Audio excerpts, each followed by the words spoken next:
que la Guinée compte beaucoup, parce que c'est la zone industrielle.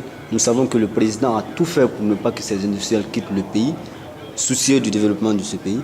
Mais la réticence est que les gens n'acceptent pas à reconnaître toujours Ebola dans cette ville.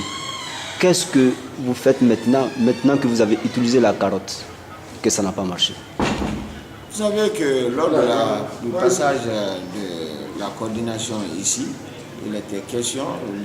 Sakoba a insisté à ce que nous passions par la sensibilisation, parce que la force peut beaucoup aider, mais la sensibilisation est meilleure. Parce que quand les forces sont utilisées, les gens peuvent fuir comme ils l'ont fait maintenant, et les malades peuvent se cacher, les contacts peuvent se cacher, on ne saura pas où ils sont partis. Alors il y en a qui quittent même une préfecture pour une autre préfecture, d'une localité pour une autre localité. Donc il était mieux qu'on passe par la sensibilisation afin que la population adhère à notre politique pour que la même mise soit faite sur ces personnes contacts. Mais puisque cela n'a pas été compris, il était temps maintenant et grand temps, comme on l'a fait et à temps opportun, d'agir pour que la loi soit là et pour qu'on ne donne pas l'occasion aux gens de propager la maladie. Donc nous sommes présentés à Kamsa le samedi matin à 3h du matin avec des renforts qu'on a eu de Conakry. Alors un nombre impressionnant de services de sécurité qui est venu de Conakry avec le gouverneur qui était lui-même devant les troupes pour aller. Une première réunion nous a réunis à 5h du matin à Kamsar, à la villa, au cours de laquelle des explications ont été données et des stratégies ont été mises en place pour circonscrire la situation. C'est pourquoi aujourd'hui la situation est sous contrôle, vraiment. Mais ce qui est regrettable, avec la présence de ces forces de l'ordre, les gens ont fui, certains se sont cachés.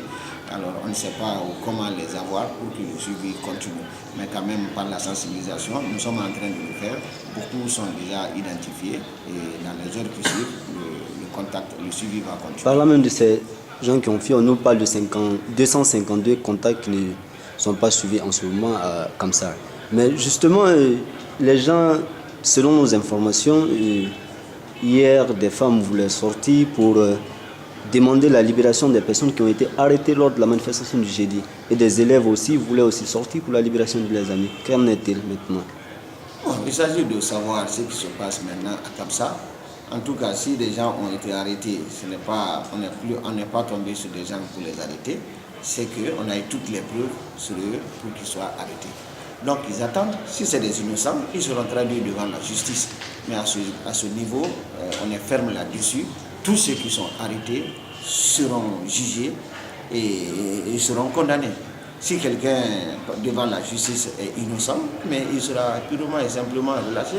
Mais ceux qui seront vraiment reconnus comme coupables, alors verront aussi la loi en face d'eux parce qu'ils seront condamnés. Donc ces manifestations de femmes et d'élèves aujourd'hui en solidarité avec les gens qui sont arrêtés n'est pas opportun.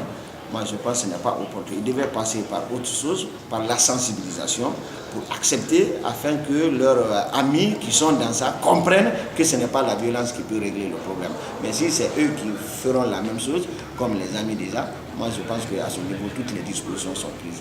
Personne n'est au-dessus de la loi et force reste à la loi.